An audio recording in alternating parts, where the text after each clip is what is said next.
Video like जरूर कर लीजिए और ऐसे वीडियो लगातार फ्री में पाने के लिए चैनल को तुरंत सब्सक्राइब कर लीजिए और बेल आइकन को जरूर टैप कर लीजिए ताकि आगे भी सारे वीडियो आपको मिलते रहे। यूट्यूब में फॉलो करते हैं तो प्लीज ये वाला फ्री टेलीग्राम चैनल जरूर ज्वाइन कर लीजिएगा। सारे नोटिफिकेशन सारे अपडेट यहीं पे आते हैं, ध्यान रखिए। तो दोस्तों क्या हाल है आप सबका। भाई देखिए हम लोग हिस्ट्री के मोस्ट एक्सपेक्टेड क्वेश्चंस कर रहे हैं आपके आरओ यूपी पीसीएस के लिए, ठीक है। अब इसमें आपके 200 क्वेश्चन जो है वो हम लोगों ने कंप्लीट कर लिए हैं। आगे क्वेश्चंस हम लोग इस वीडियो से स्टार्ट करते हैं, ठीक है। अब साथ में टेस्ट सीरीज भी लगा लेना एक बार आरओ की, काफी फायदा होगा आपको एग्जाम के लिए। इन नंबर्स पे कॉल करके आप इंफॉर्मेशन ले सकते हो। अब 201 वाले क्वेश्चन से स्टार्ट करना है। मॉडर्न हिस्ट्री का क्वेश्चन है, इंपॉर्टेंट है। इसमें यह बोला जा रहा है कौन सा पेयर जो है ना वो आपका सही नहीं है, सही मैच नहीं है। अलग अलग न्यूज़पेपर दे रखे हैं, तो भाई देखो हम लोग ऑप्शन वाइज देखते हैं। जो आपका नवजीवन अखबार था न्यूज़पेपर, ये महात्मा गांधी ने स्टार्ट करा, तो बिल्कुल सही है। स्वराज्य टी प्रकाशम ने स्टार्ट करा, प्रभात एनसी केलकर ने। और जो कौमी आवाज था ना, ये अबुल कलाम आजाद ने स्टार्ट नहीं करा था, तो जो गलत है ना वो डी वाला है। कौमी आवाज स्टार्ट करा था आपका जवाहरलाल नेहरू ने, ठीक है। तो कौन सा सही नहीं है, डी वाला सही नहीं है। गोला हम लोग डी वाला भर के आएंगे एग्जाम में। तो भैया कौमी आवाज जवाहरलाल नेहरू स्टार्ट करा था कब, 1937 में, तो ये चीज ध्यान रखनी है। अगला क्वेश्चन देखते हैं।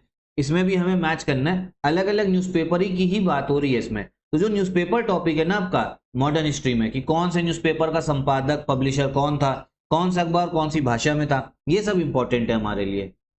तो देखते हैं, जो आपका भारत मित्र अखबार था ये कौन सी भाषा में था, ये था आपका हिंदी लैंग्वेज में, हिंदी भाषा में था, ठीक है। फिर राष्ट्रमाता ये था आपका मराठी में। फिर आपका प्रजामित्र था, ठीक है, तो ये था आपका गुजराती में। और नायक ये था आपका बंगाली में, ठीक है। तो करेक्ट आंसर इसका सी वाला हो जाएगा। कौन सा सी, ये इंग्लिश में भी मार्क कर दे रहा हूं एक बार। भारत मित्र हिंदी में है, राष्ट्रमाता मराठी में, प्रजामित्र ये आपका गुजराती हो गया और नायक हो गया आपका बंगाली, ठीक है। प्रजामित्र ये गुजराती जाएगा। समझ में आ रहा है ना। अगला क्वेश्चन देखते हैं। निम्नलिखित भारतीय राष्ट्रीय कांग्रेस के किस अधिवेशन में महात्मा गांधी को चंपारण के किसानों की समस्याओं से अवगत कराया गया था। क्योंकि महात्मा गांधी चंपारण में सत्याग्रह करने गए थे, लेकिन उनको इस बारे में बताया कौन से सेशन में गया था, तो ये बताया गया था लखनऊ सेशन 1916। क्योंकि चंपारण सेशन चंपारण सत्याग्रह आपका 1917 में हुआ है, इसके बाद में ही गांधी जी चंपारण की ओर जाते हैं। समझ में आया।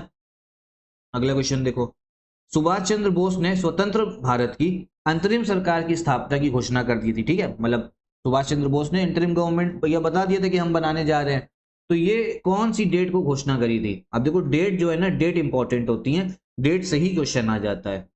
तो ये घोषणा करी थी आपके 21 अक्टूबर 1943 को, ठीक है। देखो डेट जो है ना इसमें कैसे दे रखा है, 21, 22, 23, 24 और एक ही साल दे रखा है, तो मतलब कंफ्यूजिंग ऑप्शन है इसमें। मतलब आप समझिए आरओ में क्या है ना, एक डेट के उसमें चेंज में ही ऑप्शन बना देते हैं, फिर टफ कर देता है, हो जाता है क्वेश्चन, ठीक।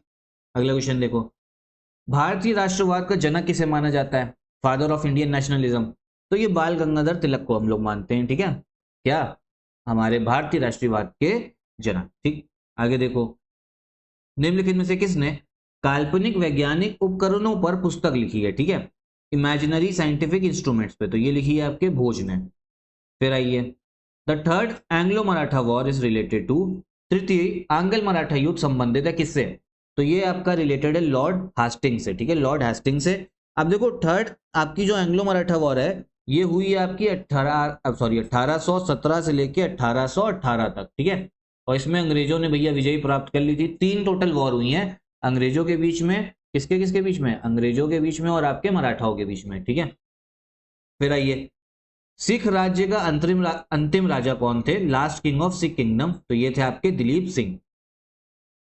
अवध राज्य का ब्रिटिश राज्य में विलय कब हुआ था, the state of Awadh was merged with the British state, कब मिलाया गया था, 1856 में। और किसने मिलाया था, डेलहाउसी ने, याद रखना। और जो 1857 की क्रांति हुई थी ना, इसके एक साल बाद ही 1857 में, उसके बहुत सारे कारण थे। एक कारण था आपका डॉक्ट्रिन ऑफ लैप्स, और दूसरा कारण यही था कि अवध राज्य को ना इन्होंने डेलहाउसी ने मिला लिया है, क्योंकि ज्यादातर जो समय पे वो आते थे ना आपके सिपाही, वो अवध से ही आते थे, ठीक है। फिर आइए, भगत सिंह ने सेंट्रल असेंबली में बम फेंका था किसके साथ में, कब फेंका है, 1929 में। ये चीज ध्यान रखना, ये तारीख मतलब ये आपका ईयर। और किसके साथ में, बटुकेश्वर दत्त के साथ में, ठीक है। किसके साथ, बटुकेश्वर दत्त के साथ में। फिर देखो ऑपरेशन पोलो किससे जुड़ा हुआ है, तो ऑपरेशन पोलो हुआ है आपका 1948 में आजादी के बाद में, और ये था हैदराबाद राज्य में सैनिक कार्रवाई से लेकर, ठीक है डी वाला, क्योंकि आप सबको पता है आजादी के बाद में जो आपका हैदराबाद राज्य था ना, ठीक है, ये आपका आजाद रहना चाहता था, मतलब ये क्या कहते हैं नहीं मिल रहा था भारत के साथ में। तो सरदार वल्लभ भाई पटेल ने फिर यहाँ पे आपका मिलिट्री एक्शन करा और उसका ही ऑपरेशन का नाम था ऑपरेशन पोलो, ठीक। फिर आ गया ये इंडिया विंस फ्रीडम पुस्तक आत्मकथा है किसकी? The book India wins freedom autobiography किसकी है ये? तो ये है आपकी मौलाना अबुल कलाम आजाद की, ठीक है, अबुल कलाम आजाद की।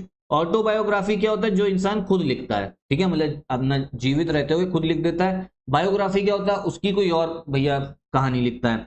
और ये समझो अबुल कलाम आजाद भारत जो आजाद भारत था उसका जो सरकार थी उसके पहले शिक्षा मंत्री भी थे, ठीक है, पहले बता चुका, ध्यान रखना। गदर पार्टी कहाँ बनी थी? ये आपका यूएसए में बनी थी, ये बारे में बात हो चुकी है, और सैन फ्रांसिस्को में बनी थी, ठीक है। जो मतलब भारतीय बाहर जाते थे नौकरी करने, काम ढूंढने, उन्होंने बनाई थी भारत की आजादी के लिए, ठीक है। फिर आओ, चौरी चौरा किस जनपद में आता है, मतलब किस जिले में है? तो ये है आपके गोरखपुर जिले में। क्योंकि देखो चौरी चौरा किस लिए फेमस है? आपका असहयोग आंदोलन स्टार्ट हुआ 1920 में, उसके बाद में गांधी जी ने इसे रोक दिया था, क्योंकि चौरी चौरा में आपका हिंसा भड़क गई थी, क्योंकि वहां पे गांव वालों ने पुलिस वालों को जला दिया था, तो इसलिए चौरी चौरा आपका फेमस है। और कौन से जिले में? गोरखपुर जिले में है, ठीक है। फिर आइए, भारत छोड़ो आंदोलन के दौरान कब हुआ है क्विट इंडिया मूवमेंट? 1942 में। उत्तर प्रदेश के निम्नलिखित जिलों में से किस में समानांतर सरकार की स्थापना की गई थी? पैरेलल गवर्नमेंट, मतलब अब अंग्रेजों की सरकार नहीं है, हम ही वहां पे सरकार चलाएंगे, वहां के जो लोग हैं। तो ये करी गई थी आपके बलिया में। और एक चीज समझो, ये क्वेश्चन ना बहुत बार पूछा गया, इंपॉर्टेंट क्वेश्चन है, मतलब ये घुमा फिरा के ऐसे क्वेश्चन आ ही जाते हैं, तो इसको तो मतलब ये जो पैरेलल गवर्नमेंट जहां जहां बनी है ना, याद कर लेना जिलों के नाम। फिर आइए, अब इसमें हमें क्रोनोलॉजी वाइज लगाना है। तो देखो लखनऊ समझौता हुआ आपका 1916 में, किसके किसके बीच में? कांग्रेस और मुस्लिम लीग। और जो आपके मॉडरेट थे, उदारवादी और जो एक्सट्रीमिस्ट थे आपके, जो आपके क्या कहते हैं गर्मपंथी थे, उनके बीच में भी समझौता हो गया था। चंपारण सत्याग्रह 1917 में हुआ है। खिलाफत आंदोलन 1920 में, और जलियांवाला बाग ये हुआ 1919 में। तो करेक्ट आंसर क्या होगा? पहला एक हो गया, 2, 4, 3, ए वाला जो है ना ये हो जाएगा आपका करेक्ट आंसर, ठीक है। क्रोनोलॉजी वाइज क्वेश्चन वैसे ही बहुत आपके आयोग आपसे पूछता है, ठीक है। फिर आइए, फिर क्या? स्प्रिंगिंग टाइगर, ये बायोग्राफी है किसकी? स्प्रिंगिंग टाइगर पुस्तक जीवनी है किसकी? तो ये है आपका सुभाष चंद्र बोस जी की, ठीक है। भारतीय राष्ट्रीय कांग्रेस ने अपने किस अधिवेशन में भारत सरकार अधिनियम 1935 को अस्वीकार किया था? ठीक है, कांग्रेस ने इसको रिजेक्ट कर दिया था, जो आपका गवर्नमेंट ऑफ इंडिया एक्ट 1935 आया था। कौन सा सेशन था? वो था आपका लखनऊ सेशन 1936। एक 1916 में भी हुआ है, ठीक है, ये जो मैंने आपको बताया है, ठीक है। जो लखनऊ पैक्ट हुआ है ना, लखनऊ सेशन 1916 का था। फिर एक 1936 में भी हुआ है, जिसमें आपका गवर्नमेंट ऑफ इंडिया एक्ट 1935 को नकारा गया, रिजेक्ट करा गया। और इस समय आपके अध्यक्ष कौन थे? ये थे आपके जवाहरलाल नेहरू। ये चीज ध्यान रखना, मतलब ये आपसे क्वेश्चन पूछ सकता है। फिर आइए, निम्नलिखित में से कौन एक उग्रवादी थे, मतलब एक्सट्रीमिस्ट थे? एक्सट्रीमिस्ट कौन होते हैं? मतलब उस समय पे दो टर्म चलता था, एक चलता था आपका मॉडरेट, एक चलता था एक्सट्रीमिस्ट। मॉडरेट का कहना यह था हमें आजादी नहीं चाहिए अंग्रेजों से, बस अंग्रेज लोग भारतीयों का भला करते रहे, हमको नौकरियों से जोड़ते रहे, ठीक है, तो हमें कोई दिक्कत नहीं है। जो एक्सट्रीमिस्ट थे इनका कहना था हमें भैया ये सब ना बताओ कि हमको नौकरी में जोड़ना है, हमारा भला करें, हमको कंप्लीट आजादी चाहिए, हमारा भला हम खुद करेंगे, बस हमको अंग्रेजों को बाहर भगाना है। तो एक्सट्रीमिस्ट इनमें से हैं आपके बिपिन चंद्र पाल, ठीक है, ये बिपिन है, ठीक है, बिपिन है, बी है, ठीक। कौन थे? तीन जो नाम सबसे फेमस है वो है आपके लाल, बाल, पाल, ठीक है। लाल है आपका लाला लाजपत राय, बाल है बाल गंगाधर तिलक, और पाल है आपके बिपिन चंद्र पाल, ठीक है। फिर आगे देखो, कॉमनवेल्थ पत्र किससे जुड़ा है? ठीक है, with whom is the letter commonwealth associated? तो ये जुड़ा है आपके एनी बेसेंट से। और एनी बेसेंट के बारे में बताया भी था, 1916 में इन्होंने आपका तिलक के साथ में, बाल गंगाधर तिलक के साथ में होम रूल लीग की स्थापना भी करी थी। ये पिछले आपकी क्लास में बता चुका हूं, तो इसको एक बार देख लेना, प्लेलिस्ट बन गई है इस चैनल पे, वीडियोस देखते रहिएगा। साथ में आरओ यारो का आपका अभी जो एक टारगेट होना चाहिए कि आपको प्री का कट ऑफ निकालना है, और भैया प्री एग्जाम तक आरओ यारो का जो री एग्जाम है कब है? 27 जुलाई तक। तब तक भैया बहुत सारी सीरीज चल रही है इस चैनल पे, बस फॉलो करते रहना, ठीक है, काफी फायदा होगा। मतलब आप समझो कि कट ऑफ निकालना है तो यहाँ से आपको फायदा मिलेगा। ये जो जितनी भी सीरीज में चला रहा हूँ सब इंपॉर्टेंट है आपके एग्जाम के लिए, ठीक।